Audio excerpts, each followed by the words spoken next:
Aga ma usun, et Jumalal on midagi meie jaoks täna jällegi valmis pandud ja sa oled juba saanud väga olulise osa. Et see oluline osa ei hakka alles nüüd. Jumalal on juba kindlasti midagi saanud, peab andma sinu ellu. Aga palvetame veel ühe korra, ma ei tee üldse paha. Isa, me palume, et sa avaksid meile tõesti oma sõna, ava mulle ka sõna uks, et kuulutada, isa, et ka saladused ja ilmutuslikud teadmised võiksid saada istutatud meie südamesse, just need, mis on sinu sõnas ja mida meil on vaja tulevasteks aegadeks. Isa, palun ka, et me võiksime luua selle keskkonna, kus sina tahad liikuda, kus tegutseda, et see kogudus võiks elada ja käia ka Jumala kartuses. Ja isa, et see ilmutus sellest teemast võiks igaühe meie südames olla ja meie eludes olla ka igapäevaselt. Tänu sulle, isa, selle eest, mis sa teed Jeesuse nimel. Amen. Nii kiitus Jumalale.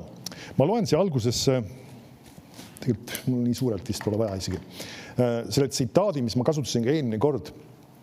Kenneth Hagin on kuskil kunagi ütelnud, ma arvan, et see on ühes jutluses või ka mõnes raamatus isegi kirjas, sellise huvitavat tsitaadi või nii-öelda lause tähendab. Ja ta ütles niimoodi, kui aukartus ja austamine taastatakse, siis toimub ka Jumala imede väe taastumine ja paljunemine. Niisiis, kui aukartus ja austamine, siis räägitakse Jumalast muidugi, taastatakse. Järelikult see ei ole kogudustes tänasel päeval, ikkagi ka siis ei olnud, kui tema selle ütles kahjuks eriti aktuaalsed asjad. Aga kui need taastatakse, siis mis toimub? Tulevad sellega koos imed ja imede vägi ja ka need saavad paljundatud. Kiitus Jumalale, see on midagi hämmastavat, mis Jumal on selle asja taha pannud. Ja vaete vahel inimesed ei oska seda seost näha ja kui me oleme ausad, ma ei kuule väga palju ka kõiki teiste koguduste jutlusi, aga siiski ma ei ole väga palju kuulnud, et kogudustes õpetakse ka Jumala kartuse teemat väga palju. Ma ei saa öelda, et üldse õpetakse, ma ei tea kõigi eest rääkida, aga siiski seda peaks palju rohkem õpetama.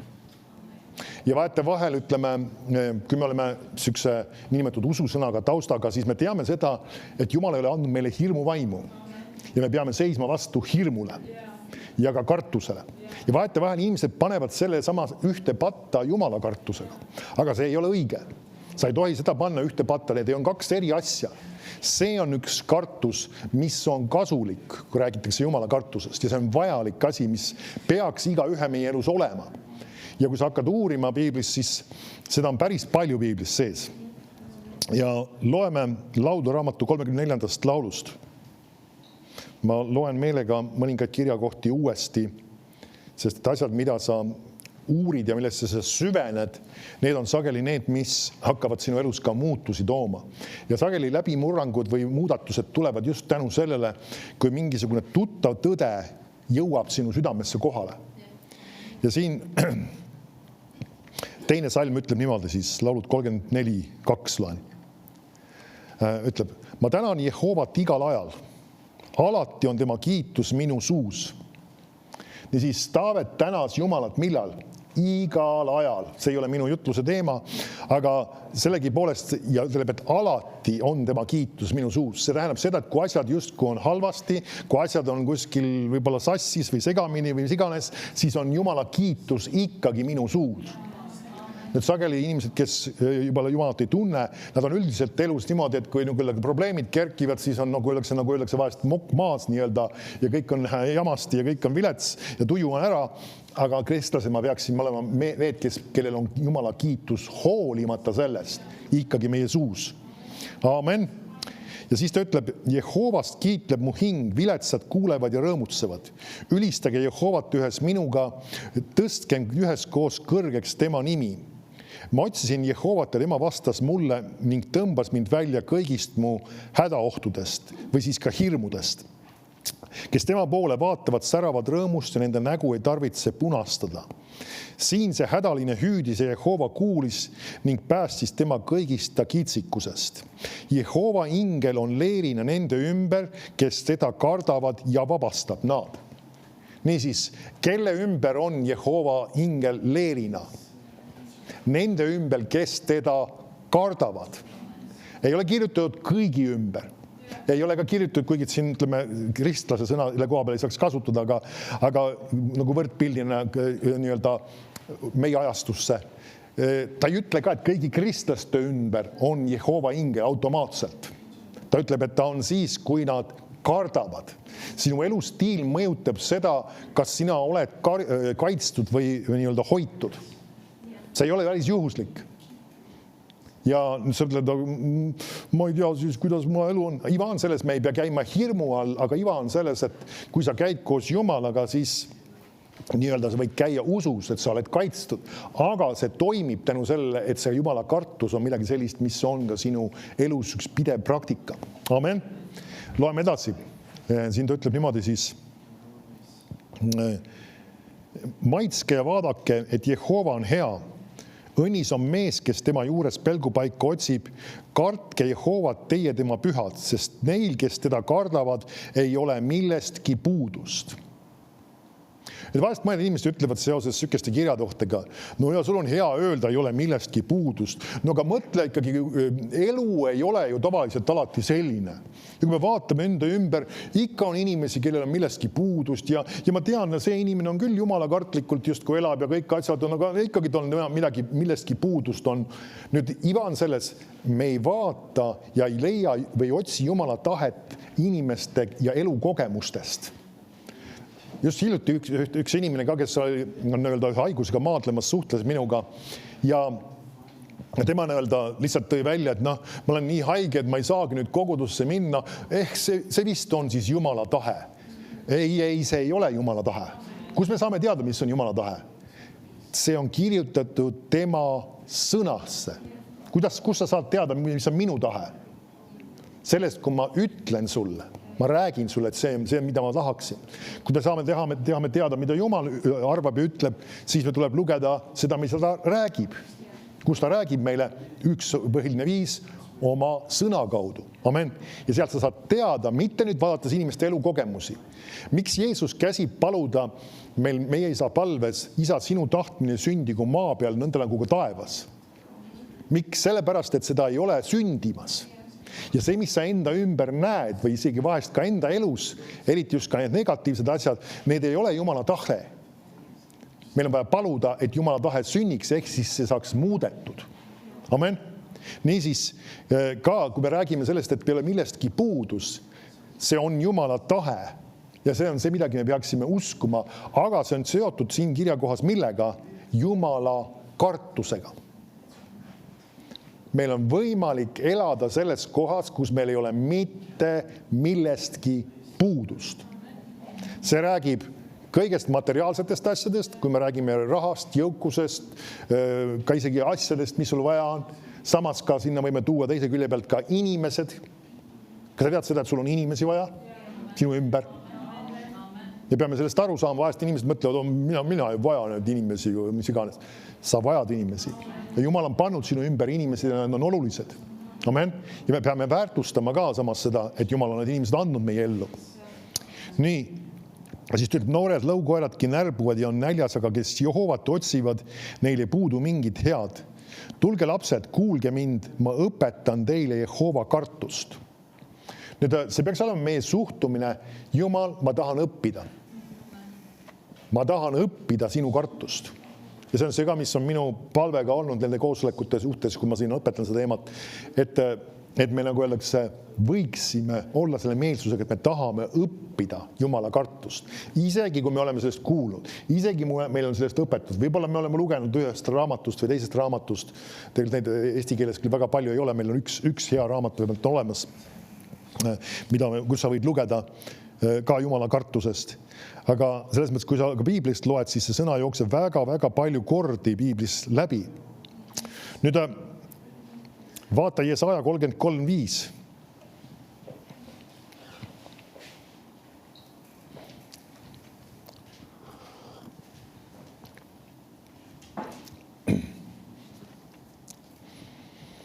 Jesaja 33:5. Jehova on kõrge, sest ta elab kõrgel. Tema täidab Sioni õiguse ja õiglusega. Tema on su aegade tagatis, abiküllus, tarkus ja tunnetus. Jehova kartus, see on Sioni rikkus.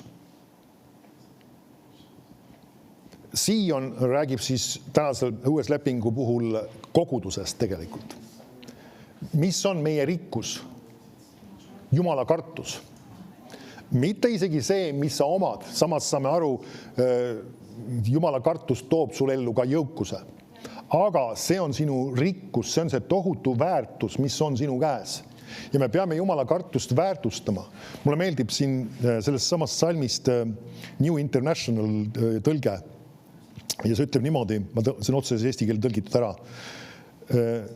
Ta on kindel alus sinu aegadele, rikkalik pääste, tarkuse ja teadmiste varamu. Issanda kartus on selle varanduse võti. Mille see võti ligipääsu annab sulle? Kindel alus sinu aegadele, rikkalik pääste. Piibel, kui ta räägib sõnast pääste, siis ta räägib tegelikult päästetud, millest eelkõige kindlasti põrgust, päästetud haigustest, päästetud vaesusest. Rikkalik pääste. Siis ta räägib millest veel. Siin öeldakse siis tarkuse ja teadmiste varamu. Ja issanda kartus on selle varanduse võti. See tähendab seda, et sa paned selle võtmeluku auku ja keerad selle ukse lahti ja sul on kõigele selle ligipääs. Nüüd see peaks tekitama sinul isu selle järgi, et su ilus võiks olla Jumala kartus. Amen. Ja ma usun, et ta mingil tasemel kindlasti on, aga alati selles on võimalik kasvada. Alati on võimalik selles kasvada. Nii. Vaata laulud 89, 7 ja 8.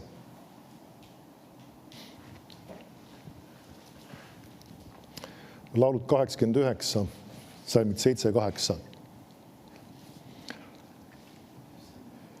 See ütleb, sest kes on pilvedes Jehova taoline?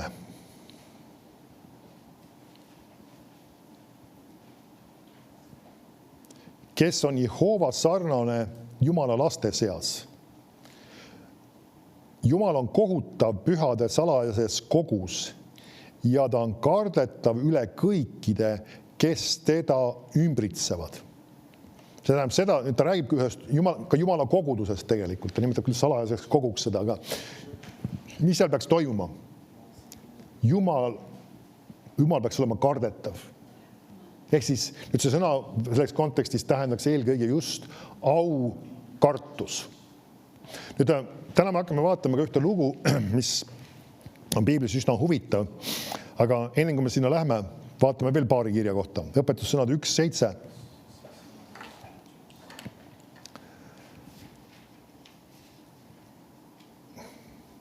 Õpetussõnad 1.7 ütleb, Jehova kartus on tunnetuse algus, meeletud põlgavat tarkust ja õpetust. Sõna meeletud, paljud tõlked isegi tõlgivad lausa rumalad või isegi lollid. Ta ütleb, mis asi? Jumala kartus on tunnetuse algus. Ehk siis, kui sa tahad ligipääsu Jumala tundmisele või ka siin ka tegelikult vaimulikus mõttes võiks rääkida ka tarkusest, sest see ongi tegelikult, tarkus ongi väga palju ka Jumala tundmine, siis sul on mida vaja Jumala kartust. Amen. Vaatame, lähme nüüd, siin oli üks sõna, jätame selle sõna meelde selles eelmises salmis, põlgavad. Ma natuke rääkisin ka sellest sõnast põlgama. Nüüd, mida see kirjeldab tegelikult? See on siis Jumala kartuse ja Jumala austuse vastand. Amen. Vaatame korra ühte kirjakoht, mis ma olen siin ka vaadanud. See on 1. Saamuli 2.30. Ma meelega käin uuesti mõningaid kirjakohti üle. See on üks sükene lugu, mida me oleme päris palju hakseldanud ja seda kirjakohta lugenud siin enne ka varasemate aegadel, kui ma sarnasest teemast õpetasin. Nüüd Eelile kõneleb nii-öelda Jumal arvatavasti ühe prohveti kaudu ja ütleb sellised sõnad välja. Ta ütleb, sellepärast ütleb Jehova Iisraeli Jumal. Mina olen tõesti öelnud, sinu sugu ja su isa sugu peavad igavesti elama minu ees. Aga nüüd ütleb Jehova, jäägu see minust kaugele. Me näeme seda, et Jumalal oli mingisugune plaan Eeli jaoks paika pandud. Aga see sai ümber otsustatud, mille pärast? See, kuidas tema, siis nii tema lapsed kui ka tema tegelikult tegutsesid ja käitusid. Nüüd meie teod ja meie valikud elus mõjutavad seda, kuhu me läheme ja kuhu me jõuame. Amen. See ei ole lihtsalt see, et no see on lihtsalt Jumala plaan ja miks see siis lihtsalt juhtub. Ei, see ei ole päris nii. Nüüd, mis otsuseid ja mis valikuid me teeme, kui me teeme valesid otsuseid, valesid valikud ja elame valet elustiili, siis sellel on ka negatiivsed tagajärjed kahjuks. Ja peame aru sellest saama. Ja siin me näeme, Eeli oli teinud nii-öelda ühe väga selge vale valiku. Ta lasi oma lastele, kahel pojal, käituda väga, väga räigelt. Nüüd me näeme, seal oli kaks asja, mis nad siis, kaks ala tegelikult võiks öelda, kus nad panid väga selgelt mööda. Üks oli see, et nad kohtlesid ohvreid, mis toodi Jumalale, siis vana lepingu seaduste järgi nii-öelda nahaalselt, ehk siis põhimõtteliselt võtsid sealt enesele, mis neile meeldis ja kohtlesid neid nii-öelda põlgusega, pidades neid nii-öelda väärtusetuks lihtsalt, kui mina tahan midagi, siis mina võtan ja mina teen ja mis iganes see ohvri asi, nagu öeldakse, pole üldse oluline. Ja suhtuvad Jumala poolt paika pandud ohvritesse just põlguse ja põlastusega. Seesama on seesama sõna, mis just siin samas selgelt paistab. Teine asi oli see, et nad siis ka magasid siis nende erinevate naistega, kes siis seal ka koguduse telgiteenistuses olid tegutsemas. Ja need kaks ala ja need isa ei korrigeerinud neid selle asja suhtes ja nii-öelda lasi neil põhimõtteliselt edasi teha seda. Ja ei suhtunud nii-öelda, ta küll midagi nii-öelda moka otsast nagu ütleb, Piibel räägib sellest, aga ta oli selles ei olnud konkreetsust midagi. Ja ta lasi sellel olla ja nüüd Jumal, nagu öeldakse, tegi ühe väga karmi ja väga konkreetse otsuse selle põhjal, kuna see ei olnud muutunud, ta ei olnud meelt parandanud, tema pojad ei olnud ka meelt parandanud selle suhtes ja siis ta ütleb väga konkreetselt ühe asja välja, ütleb niimoodi, sest kes austab mind, seda austan mina ja kes mind ei pane, mikski on põlastus väärt. Kas ärkad, siin on sõna ka põlgama sees eesti keeles meil. Lainud tõlge tõlgib selle ühe teistsuguse nüansiga. Ütleb niimoodi, neid, kes mind austavad, austan mina, aga neid, kes mind põlgavad, peetakse vähe väärtuslikeks. Nüüd, kes määrab selle, kui väärtuslik sina oled? Mis sa arvad? No Jumal lihtsalt on mind väärtuslikuks pidanud. Ei ole päris ainult nii.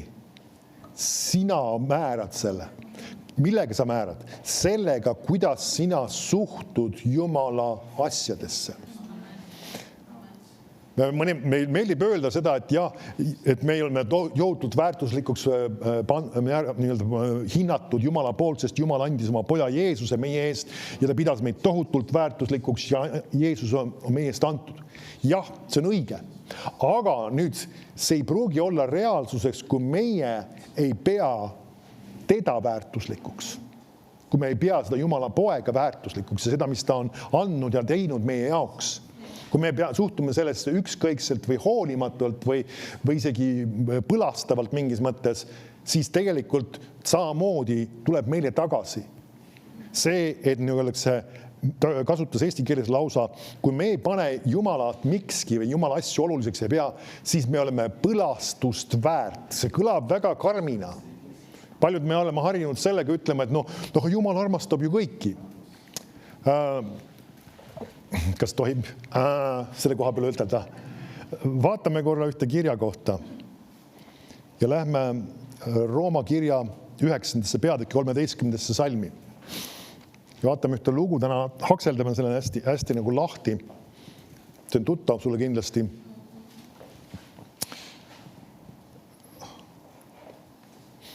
Rooma 9.13. Eeli pojad suhtusid põlgusega Jumala asjadesse, ohvritesse ja see, mis me Jumal paika oli pannud teatud printsiipidesse asjadesse. Ehk siis sellega, et nad elasid lodevat ja lõtva elustiili ka. Nüüd ta räägib siin sellisest mehest nagu Eesavist. Ja ütleb niimoodi, nagu ju on kirjutatud, Jaakobit ma armastasin, aga Eesamit ma, kas on Piibel, kas sa näed minuga koos? Vihkasin. Aga Jumal armastab ju kõiki. Me peame enda jaoks panema asjad natuke õigesse balanssi. Vahetevahel inimestel on, nagu öeldakse õpetuses, nagu öeldakse, sellised nagu nii-öelda asjad tasakaalust ära. Nad arvavad seda, et nii-öelda Jumal armastab kõik, ükskõik mismoodi ma elan, ükskõik mismoodi ma käitun, ükskõik mida ma arvan Jumala asjadest. Ei, see päris ei ole nii. Aamen. See, mismoodi meie suhtume Jumala asjadesse, määratleb selle, kuidas juhtub Jumal meisse. Sina paned paika, kui väärtuslikuks sina osutud. Nüüd, see on väga karmina kõlav, kui Jumal ütleb kellegi kohta, et ta kedagi vihkas.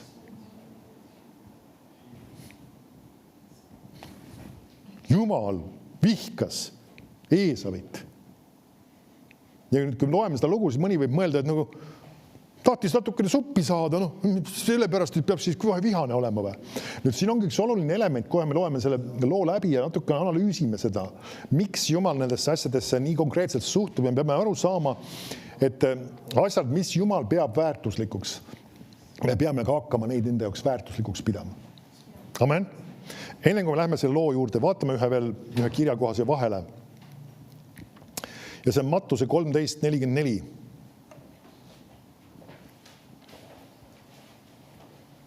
Ei, tegelikult lähme läksu veel ühe nii-öelda kirjakoha veel. Mattuse 7:6 kõigepealt alguses. Mattuse 7:6. Et Jeesus ütleb siin midagi, mismoodi peaks tegutsema. Ja kui ta ütleb, et nii peaks tegutsema, siis Jumal tegutseb ka niimoodi. Ta ütleb, ärge andke seda, mis on püha koertele. Ja ärge heitke oma pärleid sigade ette, et nad neid ei sõtkuks oma jalgadega ega käänduks ja teid ei kisuks. Nüüd, ma ei tea, kui palju sa oled sigadega kokku puutunud. Ma ütleme, ma ei ole väga palju, aga siiski ma ikkagi mõnda siga olen läinud ja ühel kunagi olen isegi pidanud elu lõpetamise juures olema. See ei ole väga põnev tegevus selles mõttes, omal ajal olid asjad natuke teistmoodi, aga nüüd sellegi poolest siga on tegelikult üks üsna sükene, ma ei taha nüüd öelda loll loom, aga kuna ta on loom, siis tema ei tea asjade väärtustest tegelikult midagi.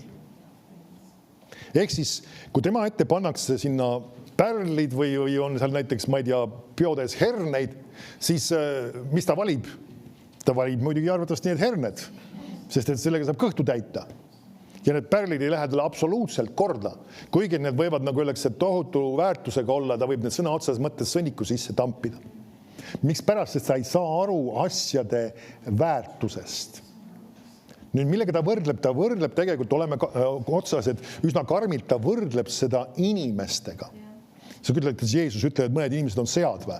Ta ütleb tegelikult, et ta on nagu sead. Mis see tähendab nagu sead? Ehk nad ei oska ära hinnata, vaid ei tunne ära, mis on väärtuslik. Mis on tõeliselt väärtuslik. Nüüd see on üks väga tõsine asi tegelikult ja see on üks probleem, mis võib olla ka isegi kristlastel, on see, et nad tegelikult ei tea, mis on väärtuslik. Ja kui me räägime, mis on väärtuslik, siis see ei ole kõigepealt ainult raha ja mingid materiaalsed asjad ja või kallid autod või kallid villad või midagi taolist. Need ei ole kõige suuremad väärtused. Enne me räägime sellest, et Jumala kartus on Sioni rikkus. See on üks tohutu suur väärtus. Ja kui me hakkame hindama ja väärtustama neid asju, mida Jumal peab väärtuslikuks, siis ka materiaalsed väärtused jõuavad meie kätte, aga see on see, mis Jumal tahabki. Ja nüüd see, millest see räägib tegelikult? See tähendab seda, et kui sa tahad pärleid saada, siis sa pead ka neid pärleid väärtuslikuks pidama. Ehk siis, kui sa tahad Jumala sõnast tarkust, ilmutust saada, siis sa pead seda ka väärtuslikuks pidama. Millest see hakkab peale? Kui näiteks Jumala sõna õpetatakse sulle, on see siis koguduses või kui sa kuulad mingit jutlust või loed mõnda head raamatut, kuidas sa sellesse suhtud, mismoodi sa sellega ümber käid, määratleb, mis sa sellest saad. Amen. Mina olen rääkinud aeg-ajalt nendest inimestest, kes koosolekul piltlikult justkui tooli ääre peal istuvad. Mis see tähendab, mis ma mõtlen sellega? Mõtlen seda, et nad on kinni haaramas, nad on põnevil, nad on innukad, nad on ootuses. Miks pärast? Mitte sellepärast, et nad on teistsugused inimesed, vaid sellepärast nad peavad neid pärliteks, nad peavad neid asju tohutu väärtuslikaks. Amen. Ja sellepärast nad suhtuvad sellesse sõnasse.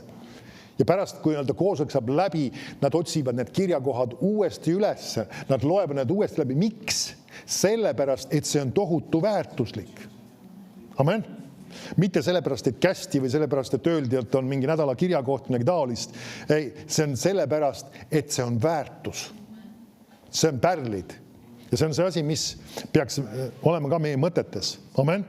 Et me ei oleks ei nagu koerad ega nagu sead. Ehk siis koerad tegelikult ka, oleme ausad, ei oska ka hinnata, mis on väärtuslik ja mis ei ole väärtuslik. Nemad käivad ainult selle järgi ka, mis kõhtu täidab. Vaata korra Matteuse 13:44.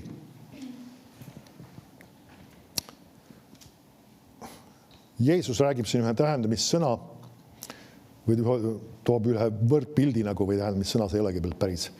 Ta ütleb, taevariik on põllusse peidetud varanduse, 13:44 siis, peidetud varanduse sarnane, mille mees leidis ning kinni kattis ja läks sealt ära rõõmsana selle üle, müüs ära kõik, mis tal oli ja ostis selle põllu. Miks pärast? Sest et ta teadis, et seal on sees varandus. Ehk siis me peame nägema seda, et Jumala asjad, kui ta räägib taevariigist, siis ta räägib Jumala asjadest. See on väga palju, see on Jumala sõna, see on Jumala töö, see on Jumala kogudus. Jumala riigis on väga palju erinevaid asju, mis Jumala on paika pannud. Jumala poolt räägitud saladused, Jumala sõna, mis ta sulle on rääkimas. Ja nüüd, mida ta teeb? Ta ütleb, et see on tohutu väärtuslik ja ta oli valmis selle jaoks kõik müüma, et selle saada. Ja küsimus ei ole see, et ta tahtis niivõrd seda varandust saada, vaid see on võrdpilt. Me igatseme mitte varandust, vaid Jumala asju igatseme ja me peame neid väärtuslikeks. Amen. Ja siis 45 salm, taas on taevariik kaupmehe sarnane, kes ostis ilusaid pärleid ja kui ta oli leidnud ühe kalli pärli, läks ta ja müüs kõik, mis tal oli ning ostis selle.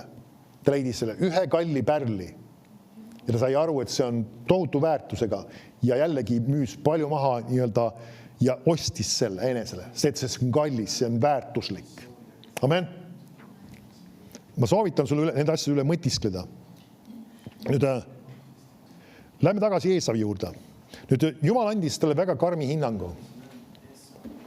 Kui ma tsiteerin uuesti seda, ta ütleb, et Jaakobit ma armastasin, aga Eesavit ma vihkasin. Nüüd, miks Jumal annab nii karmi hinnangu sellele mehele? Ja vaatame korra 1. Moosese 25-29. Nüüd siit peab kuskilt see välja paistma. Miks ta nii karm temaga on? Kord Jaakob keetis leent, Eesav aga tuli väljalt ning oli väsinud. Ja Eesav ütles Jaakobile, anna mulle ometi süüa seda punast leent, sest ma olen väsinud. Sellepärast hakati teda kutsuma Edomiks. Aga Jaakob ütles, enne müü mulle oma esmasünni õigus. Ja Eesav vastas, vaata, mina ju suren niikuinii, milleks mulle siis veel esmasünni õigus. Siis ütles Jaakob, vannu mulle enne. Ja ta vandus temale ning müüs oma esmasünni õiguse Jaakobile. Ja Jaakob andis Eesavile leiba ja läätse leent ja tema sõi ja jõi, tõusis üles ja läks ära. Nii vähe hoolis Eesav esmasünni õigusest. Nüüd, meil tänasel päeval uues lepingus ei ole paika pandud sükest asja nagu esmasünni õigust. Et kui sa oled lapsevanem ja siis su esimesena sündinud lapsel ei ole mingisugust eri õigust paika pandud. Aga vanas testamendis oli see paika pandud. Nüüd, Jeesus oli ka muuseas esmasündinu. Ja temast räägitakse ka isegi niimoodi. Ja see põhjus on ka. Nüüd, vaatame korra 5. Moosese 21. peatükki ja 15. salmi. Nüüd ma otsisin välja, meil ei ole vanas testamendis väga palju, tegelikult meil on mõningaid kirjakohti, mis sellele viitavad, aga need on ka luude sees. Aga siin on üks seaduse osa, käsuseadusest nagu üks osa, kus sellele ka viidatakse. Ja see selgitab lahti, mis oli siis esmasünni õigus oli. Siin on teine ala ka sisse toodud, aga ta ütleb niimoodi, kui mehel on 2 naist, ühte armastab, teist ta vihkab. Ja nad sünnitavad temale pojad, nii hästi see, keda ta armastab, kui ka see, keda ta vihkab. Ja esmasündinud poeg on vihatu oma. Siis ei tohi ta päeval, mil ta jaotab oma poegadele päris osaks seda, mis tal on, pidada esmasündinuks armastatu poega, vihatu poja asemel, kes on ju esmasündinu. Vaid ta peab vihatu poja tunnustama esmasündinuks, andes temale 2 osa kõigest, mis tal on olemas, sest too on tema mehe jõu esmasünnitus, tolle päralt on esmasünni õigus. Nüüd see on toodud sellisesse omapärasesse konteksti, aga põhitähelepanu on selles, siis me näeme seda, et oli paika pandud, et see siis, kes oli esmasündinu, ta päris siis isa varandusest 2 osa või nii-öelda siis topelt rohkem kui siis teised nii-öelda vastavalt rohkem. Ja näeme siis, see oli materiaalne õnnistus või soosing tegelikult, mis oli nende üle. Pluss siis, kui sa uurid veel natuke piiblis ringi, siis me avastame seda, et sellega kaasneb üks teine asi veel, et kui see isa ka ühel päeval lahkus ja suri, siis ta nii-öelda sai selle nagu perejuhi rolli mõnes mõttes. Juhtivas ja sellises rolli astus ta sisse. Nüüd on 2 asja tegelikult, mis Jumal nagu andis selle samale esmasündinule. Nüüd me näeme, Eesavil oli kõht tühi, mingisuguses, see oli selline väga, vahest me nimetame seda tavaliseks kontekstiks. Lihtsalt tuleb kuskil põllu pealt tegutsemas olnud või mis iganes ta siis on teinud, kuskil ära väsinud ja Jakob teeb seal mingisugust suppi, keedab kokku ja tahaks süüa saada. Ja kuidagi on vaja, nagu öeldakse, see ikka kätte saada. Ma ei tea, miks põhjusel Jakob oli nagu kaval, et nagu selles mõttes, et ta ei tahtnud pakkunud talle see niisama, vaid ta tahtis midagi sellest saada. Ja kuigi see kõlab nagu justkui mänguna või justkui nagu niisama nalja tegemisena, justkui saame aru, Jumalaga koos selliste asjade üle ei ole nalja tegemine. Ja kui Jumal on midagi väga selgelt paika pannud, teatud õnnistuse, teatud asjad, mis ta sinu elu kohta on rääkinud, teatud asjad, mis ta on välja öelnud, tead, mis asjad, mis sulle kuuluvad, siis me peame neid asju ka väärtuslikeks pidama. Amen. Nüüd me võime panna siia väga palju asju, mis Jumal sulle on andnud. Sinu elus on tegelikult, ma räägin juba siis, mis on reaalselt sulle antud või ka mis ka Jumala sõna põhjalt seaduslikult sulle kuuluvad. Neid on väga palju neid asju. Amen. Ja samas ka seda lähevad ka teise külje pealt ka inimesed, kes Jumal on meile andnud. Amen. Piibel näiteks räägib abielu kontekstis, ta ütleb, et mehed austage oma naisi, näiteks ütleb ta. Mis asi see on? See on tegelikult see sama, millest me siin räägime. Austamine tähendab siis kellegi väärtuslikuks pidamist. See tähendab seda, et sa oled, nagu öeldakse, Jumal on sulle kellegi kinkinud ja andnud ja ütleb, et ta peaksid teda väärtuslikuks pidama. Ja kui sa temasse ei suhtu austusega, siis sa väljendad seda sama tegelikult, mida tegi Eesav just ka selle suhtes, mis Jumal talle oli andnud. Amen. Samamoodi ka Jumal on andnud sulle ka koguduse. Amen. See, kui sa seda kogudust ei pea väärtuslikuks, see on nagu öeldakse lihtsalt üks paljudest, mis iganes, kui öeldakse, see enam ei sobi, astun järgmisse kohta minema, sageli see väljendab mida, just see sama, et sa ei väärtusta seda, mis Jumal sulle on andnud. Amen. Ma ei ütle, et teatud kontekstis Jumal ei võiks kedagi juhtida õigel viisil minema teise kogudusse, aga üldreeglina Jumal on andnud selle, nagu öeldakse, teatud kutse sulle sellega seoses. Amen. Siis ka, kui me räägime kutsest, Jumal on andnud meile kõigile ka mingisuguse kutse ja mingi ülesande Jumala riigis, mis me peaksime tegema. Me peame seda väärtuslikuks pidama. See ei ole lihtsalt see, et okei, käib ka, teeme kuidagi midagi ära. Ei, see annab hinnangu sellele, kui väärtuslikuks sa seda pead. Kas see on midagi, mis teha lihtsalt ära, ei, või on see siis midagi sellist, mida sa oluliseks pead. Niisiis me näeme, Eesav ei arvanud mitte midagi sellest esmasünni õigusest.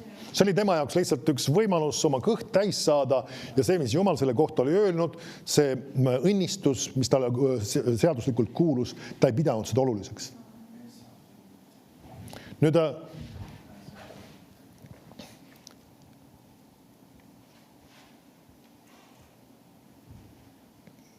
vaata korra Hebra kirja 12. peatükki.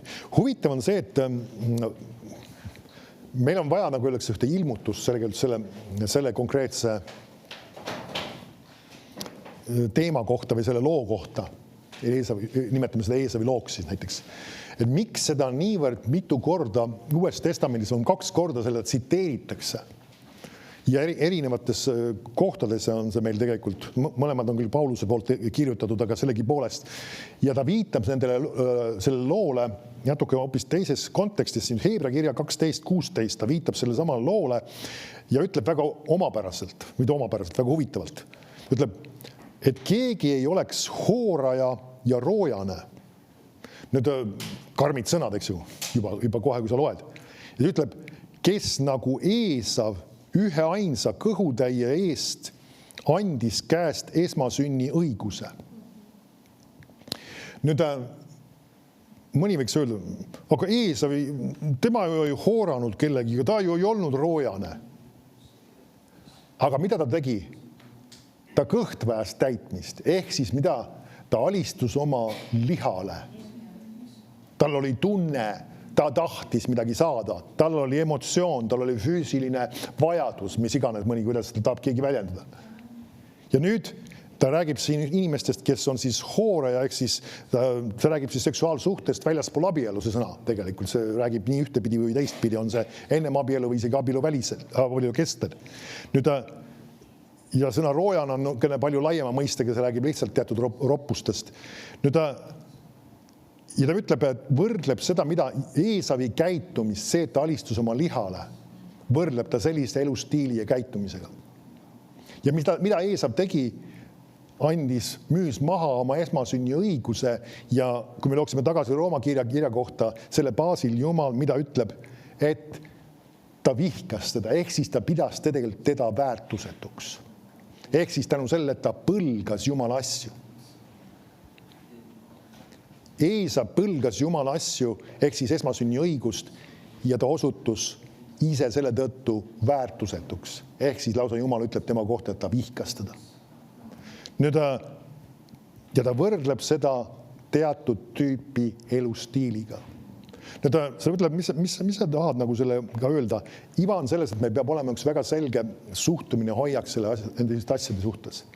Et see ei ole mitte see, et ma lihtsalt sellepärast ma olen kristlane ja ma hoian viisakat moraalset elustiili.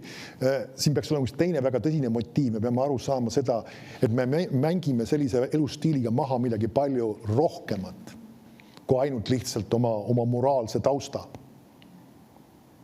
Amen. Ma ei tea, miks ma seda teema üles tõssin, aga kui ta see Biiblis sees on.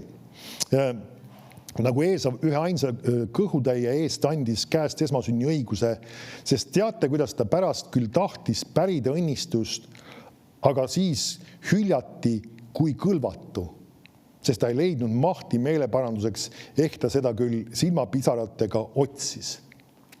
Me näeme hiljem tegelikult Eesav tahtis seda tagasi saada. Kui Jaakob tuli ja tegelikult just nagu pettusega tegelikult sai selle õnnistuse endale, mis Jumal lasi ta isale välja kuulutada. Jaakob saab selle enesele ja siis, ma nüüd ajan, mis seda isa nimi nüüd on, aita mind.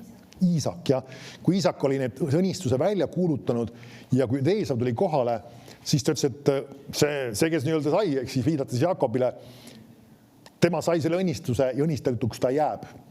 Ja tema jaoks enam ei ole seda rohkem. Ja me näeme, kuidas Eesav on sellest nii löödud ja niivõrd, nagu öeldakse, nüüd talle jõuab kohale, et ta on müünud midagi maha lihtsalt ühe emotsiooni, ühe tunde, ühe mingisuguse tõmbe pärast, sest ta tahtis seda saada. Nüüd me peame ka aru saama, see on see Jumala kartus, et me peame oma elus, meil tulevad ette teatud situatsioonid ja teatud valikud. Ja me peame mõistma seda, et tegelikult me võime nendes olukordades vahest müüa maha midagi väga väärtuslikku. Ja see ongi seesama Jumala kartus. Aga et me seda ei teeks, on see, et kui me õpime hindama seda, mis on Jumala jaoks väärtuslik ja mis ei ole. Amen.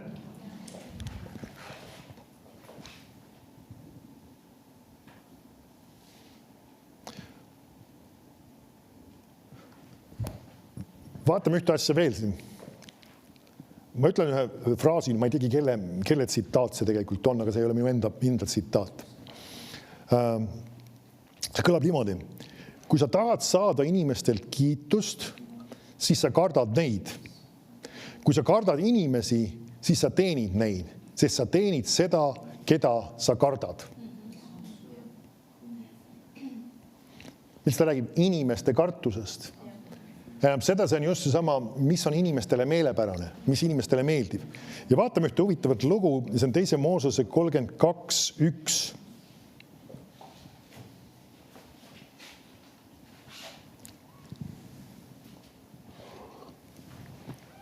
Nüüd Mooses on Jumalaga mäe peal rääkimas ja tegelikult ta saab sellel ajal need 10 käsku.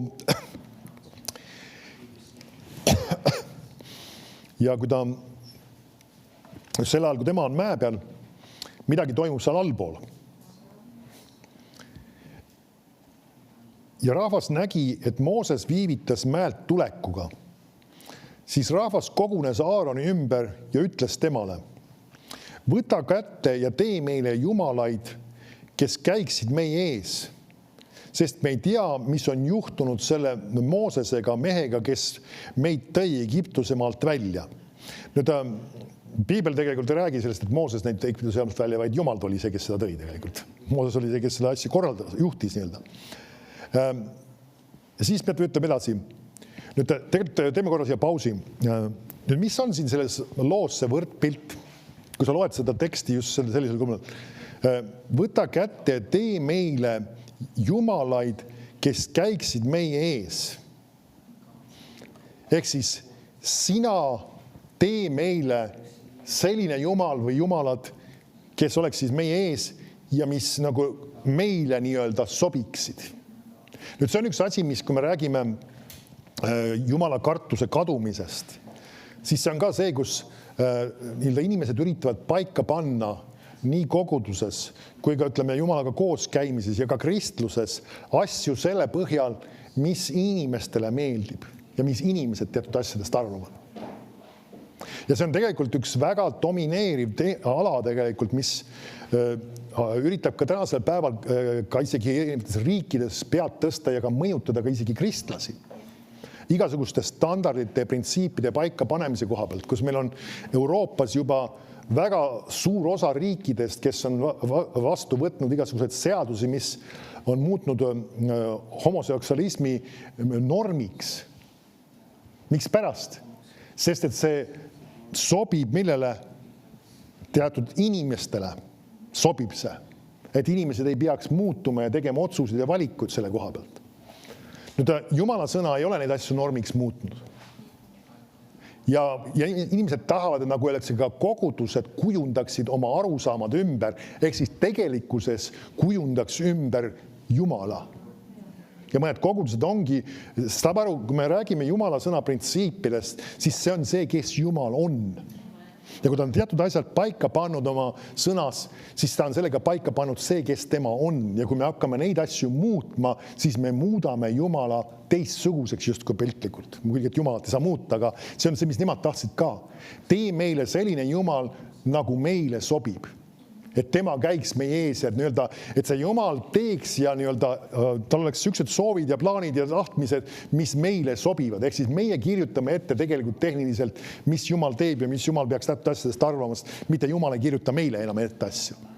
Ja see on üks väga põhimõtteline erinevus või väga põhimõtteline asi. Kui see läheb sassi, siis asjad lähevad väga kapitaalselt sassi. Ja see on tegelikult see, mis on seesama, kus inimene on troonil. Ja meie kaubanduses, võtame äris vahest kasutatakse väljendit klient on kuningas. Mul tuleb meelde isegi kuskil, ma nägin üks mingisugune firma, ta oli vist oma nimeks lausa üks asja võtnud, client is king. Äris nad võivad kasutada seda väljendit, ma ei saa seda keelata neile otseselt. Aga kui me tuleme kogudusse, siis esiteks sa ei ole siin klient ka muidugi, see on üks asi ka. Ja sa ei ole siin, Piibel räägib küll, et sa oled kuningas, aga keegi, kes on kuningate kuningas. Ja me peame aru saama seda, et nagu öeldakse, kui me tuleme Jumalat teenima, siis meie ei pane paika kuidas asju peaks tegema, mismoodi peaks asju tegema ja me ei ole need küsimas, et kas mulle see meeldib või mulle too meeldib või mulle see ei meeldi või see sobib või mis iganes. Amen. Ma toon selle näite, kuigi ma olen seda palju toonud, aga see peaks me sageli mõtlema panema.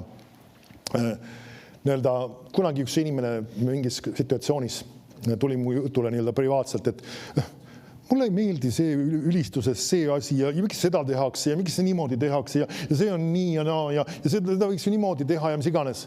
Ja ma ei vastanud talle küll kedagi, aga mul oli mõttes või mõtlesin, kas ma oleks isegi pidanud vastama. Aga ma tahtsin talle vastata, kui me sind hakkame ülistama, siis me küsime su käest, kuidas me peaksime asju tegema.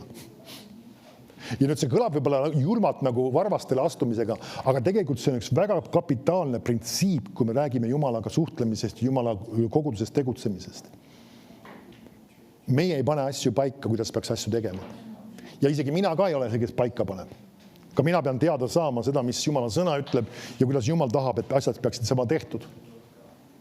See, kui sa vaatad isegi ka Moosese puhul, kui tema juhtis ka Iisraeli rahvast, siis Jumal oli see, kes andis talle konkreetsed asjad, mis ta peaks tegema. Ja tegelikult tema oli see, kes lihtsalt viis seda ellu, mis Jumal oli talle ütlemas ja tegi seda hästi täpselt nende juhiste järgi. Amen. Et Mooses ei olnud see, kes tõi Iisraeli rahva sinna kohale sellesse kohta. Jumal oli see, kes oli teinud seda, aga tema oli lihtsalt selle juhi rollis seal. Ja samamoodi ka koguduses, see, kes on pastori rollis, tema ei ole see, ta mingis mõttes juhib kogudust, aga ta ei saa seda teha nii, nagu temale päris pähe tuleb, nagu talle meeldib. Ja see ongi sama oluline asi, et me ka Jumala koguduses, me ei ürita nagu öeldakse teha nii, nagu inimestele meeldib. Ja ma tean, mõndasse koguduste, ma tean, et need põhikirjad on tegelikult igal pool juba valjudes kohtades Eesti riigi poolt ka isegi juba seadustega ära manipuleeritud. Ma ei hakka sinna praegu minema selles teemassega. Aga on sageli see sama asi, kus on võimalik iga-aastaselt on niinimetatud aruande valimiskoosolek ja kus on võimalik põhimõtteliselt hääletada kogudusele uus pastor. Pannakse kandidaatid ülesse, et kas või 2 tükki võib olla ja inimesed tulevad kokku ja mõnele meeldib üks nägu ja mõnele meeldib teine nägu ja isegi selle kohal, kus mingis kontekstis võib-olla saadakse kelle peale isegi pahaseks, siis hääletatakse ukse taha lausa. Nüüd tõesti, see on reaalsus, et see mõnedest kogudustes on võimalik sihukese teha. Aga milles on see probleem selle juures? Sest Jumal ei ole see, Jumal on see, kes paika on pannud selle inimese seda kogudust juhtima.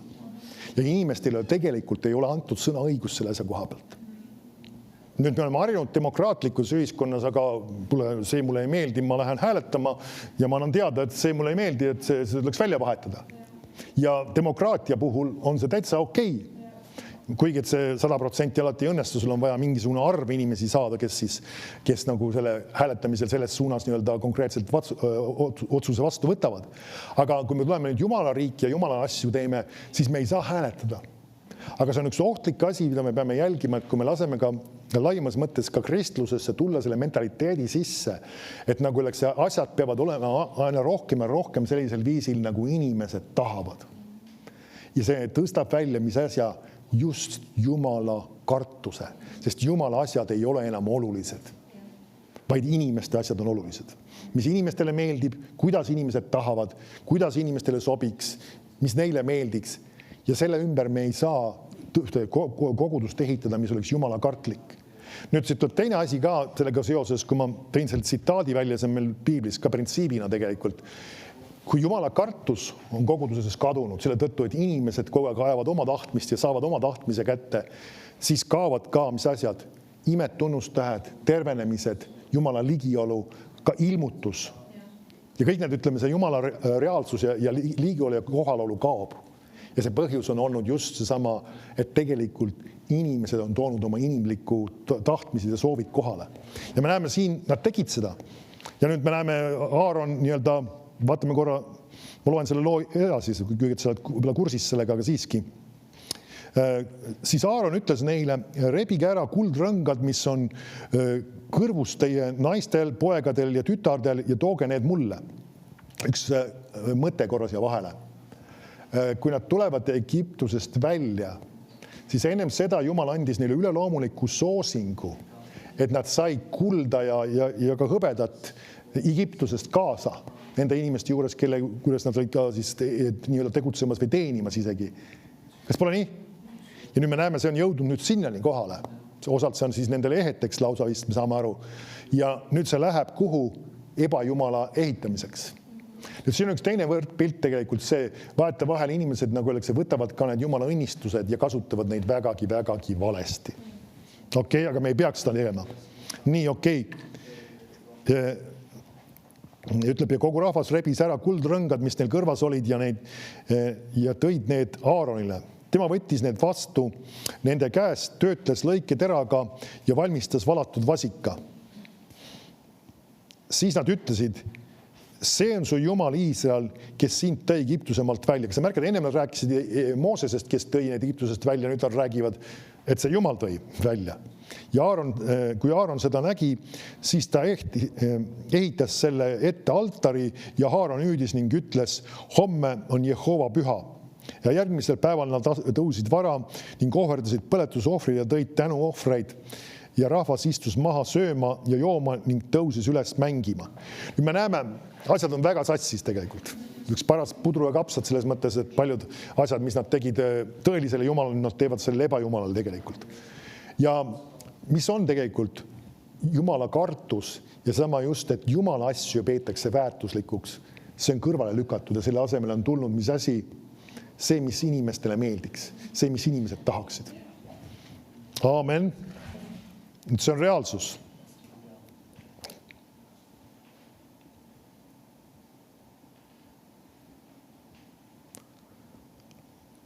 Aga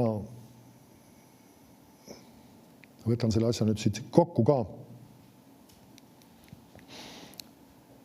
Lähme tagasi ühte kirja kohta, mis ma siin kasutasin, see oli vist esimese Saamuli raamat. Ja 2.30. Ma loen sulle selle uuesti ette. Ma loen selle sama salmi nagu viimase osa kohe. Ma tahan, et see jääks sinu kõlama nii-öelda.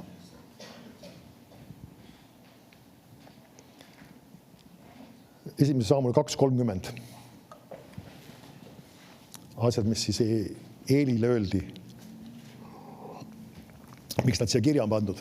Sest, et me loeksime ja ka loeksime nii-öelda selles mõttes ja võtaksime seda ka hoiatusena, kui vaja.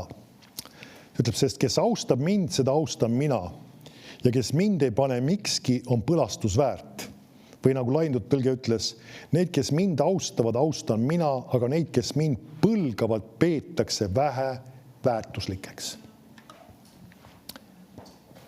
Ancrede yle forete prisene intra que obreti ilacroni ni stabra tendra, te crode ivereste sampria ancra aste zefola praduco, rina imporedes tosi creeldra, cumbe che era ti ise proste, samicre efo odrete, destra ni ivo cobratisa, latre no se po crondedique ise pro testese crisa.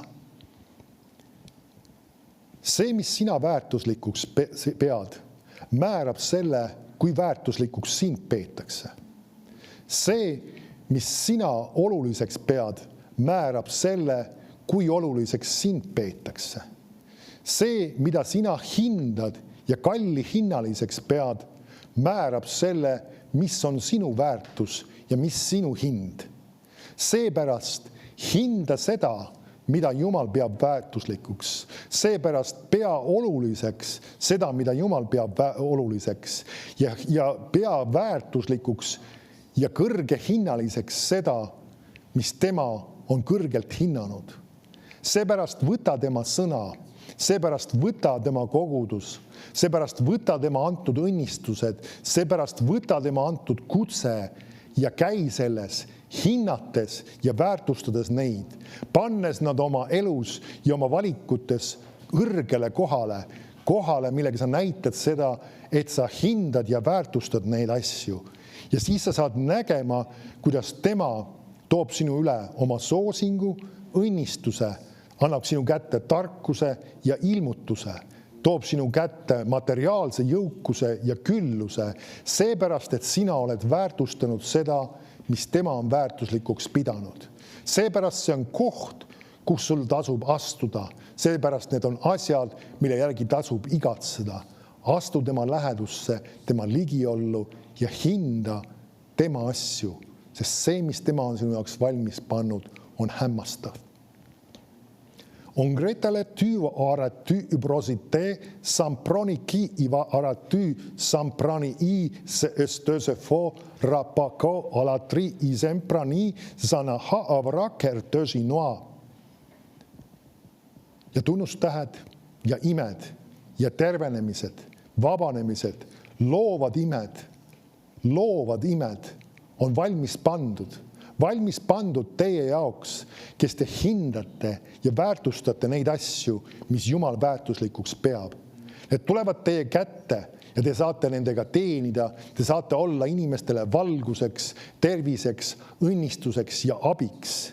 Seepärast igatsege tohutute ja suurte väärtuste järgi, mis on tema sõnas, mis on sinu kätte usaldatud ja sa saad nägema, kuidas hämmastavad asjad, kuidas imelised asjad hakkavad sündima, kuidas vaimuannid hakkavad tegutsema, kuidas imed ja tunnustähed sünnivad igapäevaselt, regulaarselt ja sa võid näha, kuidas auhiilgus saab suurel mõõdul välja valatud, inimeste elud saavad muudetud ja inimeste elus saab olema ligiolu. Nekra antöse sampogrete riva itre söne ökra des tese frö den krabitö das tise mo rantöge hy lasti ibrodikeni des tomi entra tösta grihentra. Ja see kogudus astub minu auhiilgusesse ja imede ja tunnustähtede vool saab olema püsiv ja pidev, kus inimesed hakkavad järjest terveks saama ja väga silma torkavad ja hämmingut ja hämmastust tekitavad imed hakkavad juhtima. Ja see kõik ei sõltu ainult sellest, et kas Jumal annab, vaid see sõltub, kas meie igatseme ja loome keskkonna ja loome koha, kus Jumal tahab tulla, tervendada, tuua vabaduse ja muuta inimeste elusid. Sest need, kes hindavad ja väärtustavad Jumala asju, saavad nägema ka seda, et Jumal tuleb nende sekka ja näitab ennast tõelisena ja ehtsana. Halleluuja. Kiitos su Isa. Kiitos su Isa. Halleluuja. Halleluuja.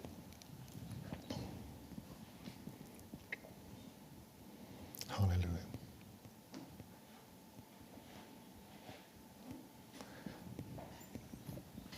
Keegi inimene, kes on, see võib ka siin koha peal olla, kui see kellelgi sinuga siin koha peal on haagi ka sellega, aga mul on praegu tunnistus just ka eriti, kes on kas ülekannet vaatamas või hiljem vaatamas seda jutlust hiljem.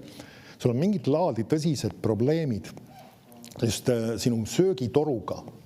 See on siis, see hakkab kuskilt siit peale ja läheb siia allapoole välja kuni maani, ütleme siis. Mingisugused probleemid on seal, ma ei tea, mis see iganes on. Jumala tervendav vägi tabab sind. Kui see on kellegi jaoks siin samas ka, võta see praegu vastu ka samamoodi. Isa, ma tänan sinu tervendav vägi, tabab seda inimest praegu. Jeesuse nimel ma käsin sellel söögitorul, hakata normaalselt funktsioneerima, toimima. Jeesuse nimel käsin sellel probleemil kaduda, sellel haigusel kaduda, kõigil mis iganes põletikel, mida iganes probleemidel, käsin Jeesuse nimel kaduda. Isa, ma tänan sinu tervendav vägi, tabab teda seal praegu. Halleluuja, halleluuja, kiitus su Isa. Tänu sulle, Isa. Tänu sulle, Isa. Tänu sulle, Isa, sinu andide eest, Isa, me väärtustame ja hindame kõrgelt seda, mis sina oled andnud meile. Tänu sulle, Isa. Kiitus su Isa. Ülistus sulle. Joosep, kas sa tuleks süntesaatori taha? Kas sa saad tõlkida kui vaja? Halleluuja, kiitus su Isa.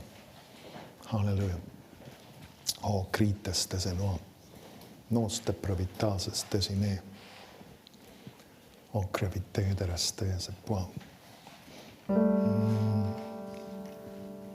O creferito a presteni.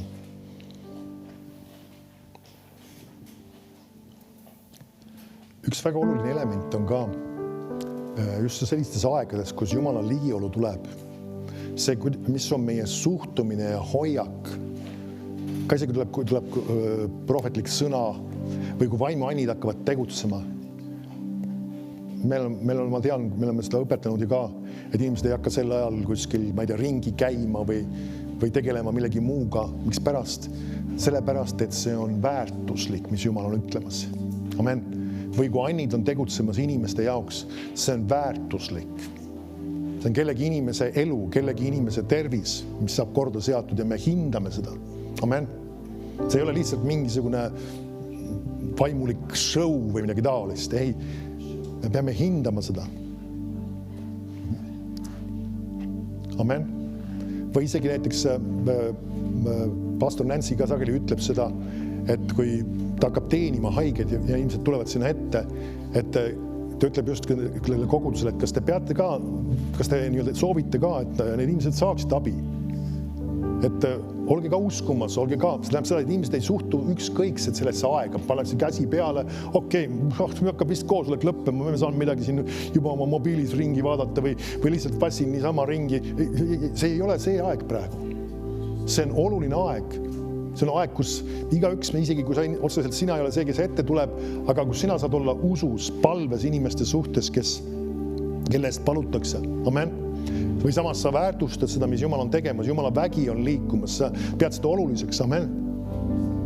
See ei ole lihtsalt ainult viisakuse asi, vaid see on see, et me hindame seda, mis Jumal on andnud. Amen. Kiitus Jumalale. Halleluuja. Kellelgi on mingi probleem küünarnukis, ma võib-olla ei näita isegi õiget kätt, see võib olla teine käsi ka, aga küünarnukis on mingid valud, see võib midagi muud ka olla, tule ette, Jumala vägi on sinu jaoks siin. Küünarnukis, ma ei tea, kumbas see on, vasak või parem, mis iganes, sul on mingid laadi probleemid on seal. Jumala vägi on sinu jaoks, et terveks saada. Tule ette poole.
Jeesus rääkis Johannese 3. peatükis sellest, et me peame, ta rääkis siis seal siis meile enam võib-olla meie jaoks, me juba oleme selle otsuse teinud, et sa pead uuesti sündima. Millest ta räägib? See tähendab seda, et inimene, kes on Jumalast lahus elanud, Jumal pakub talle uut elu, uut võimalust, mis tähendab uuesti sündima. Ta ei sünni füüsiliselt uuesti, ta saab oma südamesse uue elu ja ta saab igavese elu. Võiks küsida, mismoodi see toimub? Piibel ütleb väga selgelt, kui sa tunnistad, et Jeesus on sinu issand ja usud, et Jumal on tema surnust üles äratunud, siis sa saad päästetud. Siis sa sünnidki uuesti. Nüüd ma esitan selle võimaluse igaks juhuks. Kas või sinna vaatajatele või siin samas koha peal kellegile, kui sina ei ole kunagi oma ellu Jeesust vastu võtnud. Sul ei ole kindlalt teadmist, et kui sa peaks täna siin nii-öelda lahkuma oma ihust ja surema, et sa oled minemas taevasse, siis sul on võimalus see otsus täna siin teha. Öelda, Jeesus on minu issand ja minu päästja ja saada päästetud. Amen. Kas siin on keegi, kes tahaks täna oma elu Jeesusele anda? Sa võid oma käega märku anda, kes selle sa teinud. Kui sa tahad täna seda teha, ootan mõne hetke.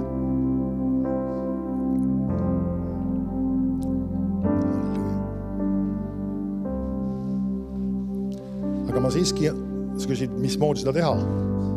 Ma palun selle palve, kui sa oled seda teinud, sa võid lihtsalt selle, kas või selle inimese jaoks, kes on vaatamas, selle võimaluse lihtsamaks teha, minuga koos selle kaasa öelda. Ütle lihtsalt minuga koos, sinu jaoks on see lihtsalt see, et sa kordad ja annad temale julgustuse.